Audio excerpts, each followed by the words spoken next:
سمجھ رہے ہیں بات کو؟ جیسا عیسیٰ علیہ الصلوۃ والسلام کی والدہ، عیسیٰ علیہ السلام ابھی بھی زندہ ہے، اللہ نے آسمان میں اٹھا لیا، لیکن آپ کی والدہ انتقال کر گئی، ٹھیک ہے؟ تو اسی طرح دجال یہ زندہ ہے لیکن اس کے والدین عمومی طور جیسے انسان جیتے اور مرتے ہیں، بہرحال وہ مر گئے ہوں گے. اس کو اللہ نے خاص ڈھیل دے رکھی ہے چونکہ یہ امت کے لیے ایک آزمائش بنایا گیا ہے. جی السلام علیکم. میرا سوال عقیدے کے تعلق سے ہے کہ جو انگوٹھی پہنتے ہیں اور تعویذ، تو اس کا عقیدے سے کیا تعلق ہے، اس کا بھی وضاحت کیجیے. میں نے ایک سوال کیا، جیسا کہ میں نے اپنے درس میں یہ کیا کہ شرعی علم حاصل کرنا چاہیے، اور جب شرعی علم حاصل لوگ نہیں کرتے، یہ شعبدے بازیاں اور اس طرح کے لوگوں سے اتنے جلی ان کی کہانت، ان کی پھسپھساہٹ، ان کی جادوگری، ان کے فنے یا مختلف قسم کے جو فن ہوتے جو نفسیات سے کھیل کر وہ آپ سے کرتے ہیں اس میں آ جاتے ہیں، تو پھر اس کا کیا؟ تو بھائی نے سوال کیا جو لوگ انگوٹھیاں پہنتے ہیں یا اس قسم سے تعویذات پہنتے ہیں جس کا تعلق عقیدے سے گہرا ہے، ان کا کیا معاملہ ہے؟ تو دیکھیے نبی اکرم صلی اللہ علیہ وسلم نے واضح بیان کر دیا، اور حدیث کے الفاظ ہیں، صحیح جو ہے مسند احمد کی روایت ہے، من علق تمیمۃ فقد اشرک، جس نے تعویذ پہنا اس نے شرک کیا.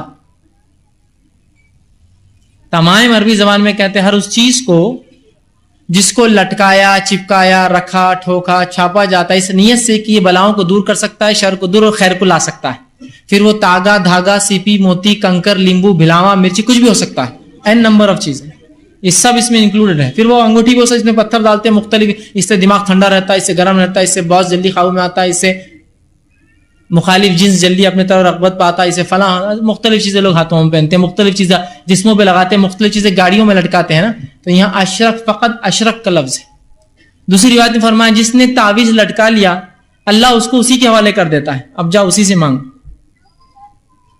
اور امت مسلمہ نے ایسے ایسے چیزوں کو تعویذ بنایا ہے کہ کبھی کبھار مجھے بھی بڑی افسوس بھی ہوتا ہے اور ہنسی بھی آتی ہے. ایسے مظلوم چیزوں کو تعویذ بنایا اور ان سے عقیدت رکھتے ہیں.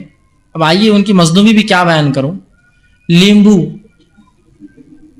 اتنی مظلوم سبزی، سبزیوں میں سب سے مظلوم سبزی، مل مل کر، نچوڑ نچوڑ کر، چاٹ چاٹ کر، چبا چبا کر، لیمبو کا اچار، لیمبو کا رس، کیا حال ہوتا بیچارے کا؟ سب سے مظلوم سبزی.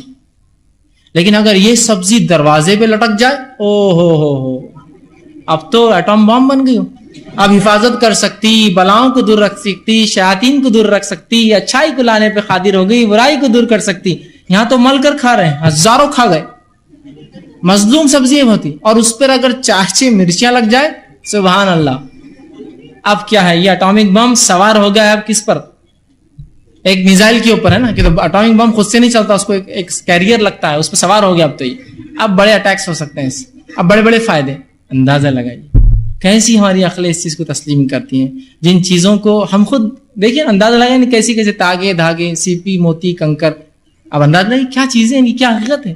لیکن لٹک گئی، جیب میں رکھ لیے، کسی نے پھونک کر دے تو ہو عقیدت سے بالکل اس کو رکھ رہے ہیں. عجیب معاملہ ہے. اور حالت عقیدت کی ہے کہ انسان رد بھی کر لوگ چھوڑتے نہیں. ایک شخص ایک بار میرے پاس آیا، میری ٹوپی پہنی ہے بولی. میں نے کہا تحفے میں دے رہے کیا آپ؟ میں نے کہا نہیں ایسی میں چاہ رہا آپ پہنے، کیسے دکھتے آپ؟ میں نے پہن لیا، اس کو پہن کر دیا تو انہوں نے جیب میں رکھ لیا اور اس کو پنی میں پیک کر گھر میں لٹکا دی. فیض بھائی کی سر سے اتری ہوئی ہے. میرے کو ایک صاحب نے باندھنے والے، اس نے ایک ٹوپی گھر میں لٹکایا، آپ کے سر پہ پہنایا تھا. ارے یار ٹوپی پہنا دیا اس نے میرے کو. صحیح بات ہے، میں اس کو عقیدے کا درد دے رہا نہیں بول رہا، اور اس نے میرے کو ہی ٹوپی پہنا کے گیا. مجھے لگا اس نے دیکھنا چاہ رہا میں کیسا لگتا اس کی ٹوپی میں. تو اندازہ لگا ایسی عقیدت، کسی کو چھونے سے یہ، کسی کو فلاں سے یہ. تو کوئی کنکر، سیپی، کوئی انگوٹھی، کوئی مالے، دھاگے تاگے، یہ سب کچھ نہیں لاتے. یاد رکھیے یہ تعویذات نے امت کا بڑا غرق کر دیا. یہ شرک ہے، چیز چھوٹی ہے، مر جاؤں گے اس کو لے کر جہنم میں چلے جاؤں گے. من اللہ کا تمیت فقط اشرک، شرک. اور اللہ رب العزت نے اس کا اعلان قرآن میں کر دیا. سورہ نساء کے اندر اللہ نے بیان کر دیا آیت 48 میں، انہ من یشرک باللہ فقد حرم اللہ علیہ الجنہ. معاف کرنا جو ہے، ان اللہ لا یغفر ان یشرک بہ ویغفر ما دون ذلک لمن یشاء. اللہ شرک کو معاف نہیں کرتا، شرک کے علاوہ گناہ معاف کرتا ہے. اور سورہ جو ہے مائدہ کی آیت نمبر 72 نے فرما دیا، انہ من یشرک باللہ فقد حرم اللہ علیہ الجنہ. جو شرک پر مرا اللہ نے جنت حرام کر دی. ومأواہ النار، اس کا ٹھکانہ جہنم کی آگ ہے. بچے ہوتے ہیں گھر میں، عورتیں ان کو عقیدت سے نظر نہ لگے بلکہ ٹیکا لگاتی ہے. بچہ تو بری ہے اس لیے کہ وہ ابھی چھوٹا ہے، لیکن یہ ٹیکا اگر آپ نے لگایا اس نیت سے کہ اس سے بلائیں آفتیں دور رہیں گی، نظر بد سے بچیں گا، یہ ٹیکا شرک ہے. آپ یہ سمجھتے ہیں کاجل کالا آپ کے بچے کی حفاظت کریں گا؟ صلیب کی علامتیں بناتے سینوں پر اور پیروں پر. سبحان اللہ. یہاں عیسائیت کا رد پورا کتاب اللہ کی کتاب کر رہی شروع سے آخر تک، یہاں عیسائیت آپ صلیب بناتے سینوں پر بچوں کے کالے اس سے. کیا عجیب بات ہے. ایسا عقیدہ اس امت کا ہوگا تو یقیناً ڈرانا بہت زیادہ ضروری ہے کہ دجال آ جائیں گا تو اس کی شعبدے بازیاں تو بہت زیادہ ہوتی ہیں. تو ان چیزوں کو آپ سمجھیں. ایک آخری حدیث رکھ کے بعد آپ کی ختم کرتا ہوں، شاید سمجھ میں آ جائے. آپ صلی اللہ علیہ وسلم، یہ تعویذات کا معنی بڑا عجیب ہوتا ہے. سب جائے یہ نہیں جا سکتا، وہ ٹھیک ہے سب سمجھ میں آ گیا لیکن چھوڑ نہیں سکتے ہم. یہ پھینکنے سے میرے کو یہ ہو جاتا، اس سے گلاوٹ آ جاتی، اس سے پھر فلاں ہو جاتا. یہ تو اللہ کی آزمائش ہوتی ہے.